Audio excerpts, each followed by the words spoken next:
नमस्कार, आप देख रहे हैं मथुरा न्यूज दर्शन। कथावाचक अनिरुद्धाचार्य का वक्तव्य संविधान के चौथे स्तंभ पर सीधा हमला। मथुरा में कथावाचक अनिरुद्धाचार्य के खिलाफ पत्रकारों में दिखा रोष। जिलाधिकारी को ज्ञापन दे की कार्यवाही की मांग।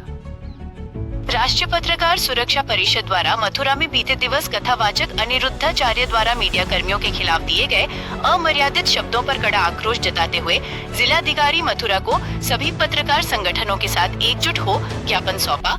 कथावाचक अनिरुद्धाचार्य द्वारा अपने कार्यक्रम में महिलाओं के ऊपर एक वक्तव्य दिया, जिसकी चर्चा मीडिया में तेजी से हुई। खुद कथावाचक अनिरुद्धाचार्य द्वारा इस मसले पर टीवी डिबेट में भाग लेकर इस मामले को चर्चाओं में बनाए रखा।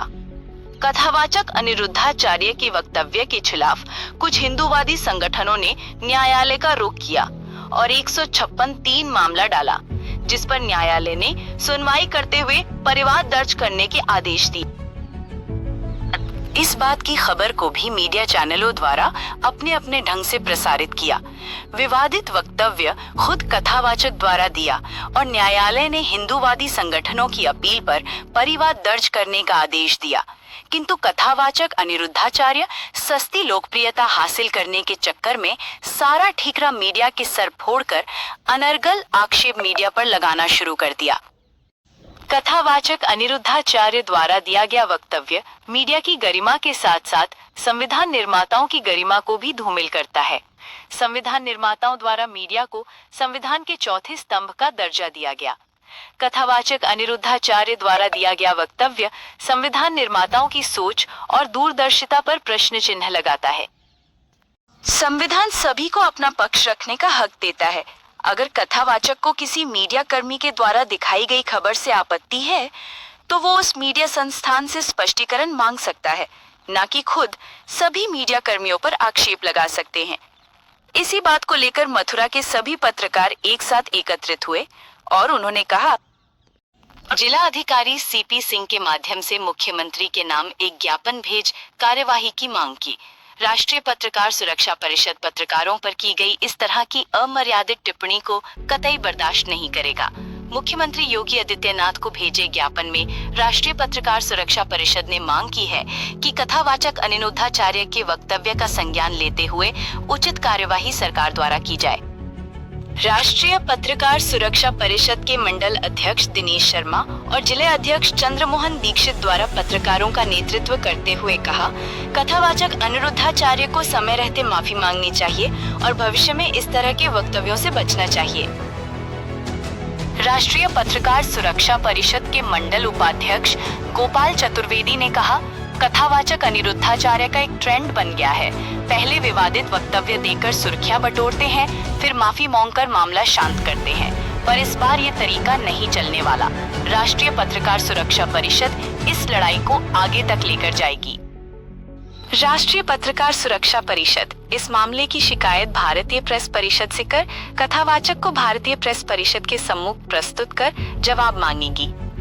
आज कथावाचक अनिरुद्धाचार्य के खिलाफ ज्ञापन देने में राष्ट्रीय पत्रकार सुरक्षा परिषद के मंडल अध्यक्ष दिनेश शर्मा, राष्ट्रीय पत्रकार सुरक्षा परिषद आगरा मंडल उपाध्यक्ष गोपाल चतुर्वेदी, राष्ट्रीय पत्रकार सुरक्षा परिषद के जिला अध्यक्ष चंद्रमोहन दीक्षित, मीरा शर्मा जिला अध्यक्ष महिला प्रकोष्ठ, गोपाल चतुर्वेदी अभी न्यूज, महानगर अध्यक्ष अभिषेक सिंह, प्रतीक चतुर्वेदी, आशीष चतुर्वेदी, यज्ञ दत्त चतुर्वेदी, तेज सिंह ठाकुर, नंदू पंडित, रविकांत चौधरी, सत्येंद्र यादव सहित मथुरा जनपद के तमाम पत्रकार साथी उपस्थित रहे।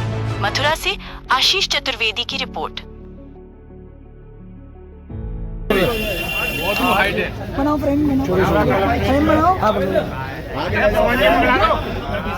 पत्रकार भाई हैं जो लोकतंत्र के प्रहरी के रूप में काम करते हैं। वृंदावन के कथावाचक श्री अनिरुद्धाचार्य की किसी टिप्पणी से आहत हैं और उनके द्वारा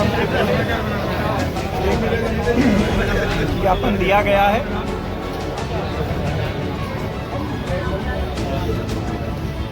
लोकतंत्र में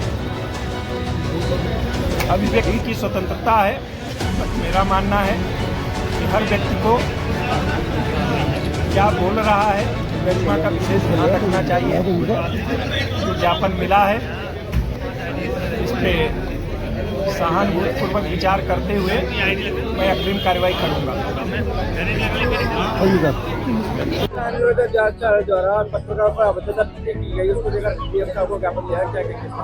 देखिए, अनुद्राचार्य को अपनी मर्यादाओं का ध्यान रखना चाहिए। वो एक सामाजिक तौर पर, धार्मिक तौर पर अपने आप को आचार्य घोषित कर चुके हैं, स्वयं महामंडलेश्वर बने हुए हैं और मीडिया को लेकर जिस तरह की बयानबाजी उन्होंने की है उसकी कटु शब्दों में जितनी निंदा की जाए वो कम है। सबसे बड़ी बात, उन्होंने मीडिया को जिस तरह से आरोपित किया है वो बहुत गलत है। इस तरह की बयानबाजी से उन्हें बचना चाहिए और समाज को भी मैं अपील करूंगा कि ऐसे लोगों को निश्चित तौर पर सबक सिखाना चाहिए जिस तरह की वो बयानबाजी मीडिया को लेकर अक्सर करते रहते हैं। मीडिया को लेकर ये कई बार बयान दे चुके हैं, इसको लेकर क्या हुआ? देखिए, मीडिया इनको एक्सपोज करती रहती है समय समय पर। जिस तरह के इनके आश्रम के अंदर या इनके आसपास जो घटित जिस तरह की उनकी बयानबाजी होती है, उनको शायद मैं समझता हूँ कि धार्मिक तौर पर भी कोई ज्यादा ज्ञान नहीं है। अनाप शनाप वो बोलते रहते हैं हमेशा। जिस तरह की उनकी बयानबाजी अभी तक आई है, कभी स्त्रियों को लेकर, कभी राधा जी को लेकर, कभी श्रीमद् भागवत जैसे पवित्र ग्रंथ को लेकर, तमाम तरह की वो अभी तक बयानबाजी कर चुके हैं और ऐसी बयानबाजी उनकी शैक्षिक योग्यता पर भी सवालिया निशान लगाता है। तो उन्हें मतलब ये देखना चाहिए कि वो स्वयं आईने में कितने हैं और किस तरीके की उनके कद है, उसी के अनुसार उनको बयानबाजी करनी चाहिए। और जिस तरह की एकजुटता आज मीडिया के लोगों ने यहाँ दिखाई है उसका मैं सभी का आभार व्यक्त करता हूँ। ऐसी शक्ति, ऐसा संगठन हमेशा आगे आगे काम करना चाहिए। मीडिया कर्मियों द्वारा जो विज्ञापन दिया गया इसको लेकर कितना प्रभाव पड़ेगा अनुद्राचार्य पर? देखिए, ये चीज एक हमारा हक है, हम ज्ञापन देते हैं। कार्रवाई होगी नहीं होगी इसके बारे में तो नहीं कुछ कह सकते क्योंकि ये एक अलग चीज है, लेकिन हमारी एकजुटता हमेशा कायम रहेगी और हमेशा जिंदाबाद रहेगी। आचार्य को लेकर ज्ञापन दिया गया, तो क्या है पूरा मामला? मैं तो एक ही बात कहूंगी, बैक टू पवेलियन हो जाइए, जहां से आए हैं वहीं चले जाइए। यहाँ वृंदावन में, मथुरा में आपका कोई काम नहीं है। आप यहाँ आकर यहाँ ब्रज की छवि खराब कर रहे हैं, मथुरा की छवि खराब कर रहे हैं, महिलाओं की छवि खराब कर रहे हैं, बच्चियों की छवि खराब कर रहे हैं। आपको ज्ञान ही नहीं है। आप कौन से जमाने में जी रहे हैं? आप कह रहे हैं 14 साल में लड़कियों की शादी कर देनी चाहिए। आप किस तरीके की बातें कर रहे हैं? आज की जनरेशन में अगर आप इस तरीके की बात करेंगे तो शायद आप अभी तक डेवलप ही नहीं हो पाए। आपका ज्ञान जो है वो अभी अधूरा ही रह गया है। पहले आप ज्ञान ले लीजिए, उसके बाद में आप कथा करना। अभी आपको कथा करने का शायद आपको ज्ञान नहीं है, इसलिए आप इस तरीके के शब्दों का प्रयोग जो है वो बार बार अपने पद से कर देते हैं। मैं तो सीधी सी बात कहूंगी कि आप जाइए, अब यहाँ पर आपका कोई काम नहीं है। महाराज जी ने कहा है कि पहले मंत्रा लड़वाती थी, अब पत्रकार देश को लड़वा रहे हैं। हाँ बिल्कुल, मंत्रा बता रहे हैं आप इस तरीके के शब्द बोलेंगे जो आपको आसमान तक पहुंचाने का काम कर रहा है। मीडिया एक माध्यम होती है जिससे कि आप आज उस पद पर बैठे हुए हैं और आज आप उनको मंत्रा बता रहे हैं। आपको शर्म नहीं आई बोलने से पहले, या फिर आपको सच में ज्ञान नहीं है? मैं तो ये कहूंगी कि उनके अंदर ज्ञान नहीं है किसी भी चीज का और इसीलिए वो इस तरीके का शब्द बार बार बोल रहे हैं। कथावाचक अनुद्राचार्य ने आपके चैनल के माध्यम से बताना चाहूंगा कि विगत दिनों कथावाचक अनुद्राचार्य ने सार्वजनिक मंच से पत्रकारों के ऊपर एक अनैतिक टिप्पणी की है, अपमानजनक टिप्पणी की है। उसने मंत्रा बोला पत्रकारों को, पत्रकारों के लिए दृष्टा शब्द का उपयोग किया।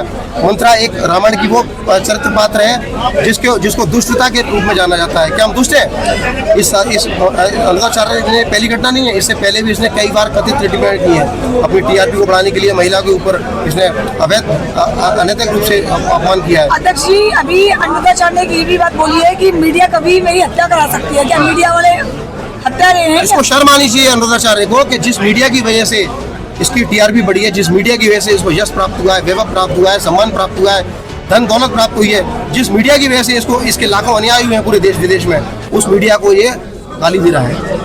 उसने एक चीज और कही है कि मीडिया के बाप का खाने जाता हूँ, इस तरीके के बाप तक की बात नहीं है। ये इस तरीके के शब्द, इसने जो शब्दों का प्रयोग किया है ये बहुत ही कुत्सित शब्द हैं। इनका हम विरोध करते हैं। आज मथुरा के समस्त पत्रकारों ने एक राय होकर, एकजुट होकर डीएम साहब को ज्ञापन दिया है और हमें शिकायत की है ज्ञापन के माध्यम से कि इसके खिलाफ कड़ी से कड़ी कार्रवाई सुनिश्चित की जाए, जिससे भविष्य में ये किसी भी पत्रकार के खिलाफ कोई गलत शब्दों का उपयोग न करे। और ये आपके चैनल से मैं मांग करता हूँ, संदेश देना चाहता हूँ, जिस प्रकार से सार्वजनिक मंच से पत्रकारों के ऊपर अवैध टिप्पणी की है, अनैतिक अपमानजनक टिप्पणी की है, उसी तरीके से सार्वजनिक मंच से ये पत्रकारों से माफी मांगे। जब तक ये माफी नहीं मांगेगा हम पूरे प्रदेश में, पूरे देश में आंदोलन चलाएंगे।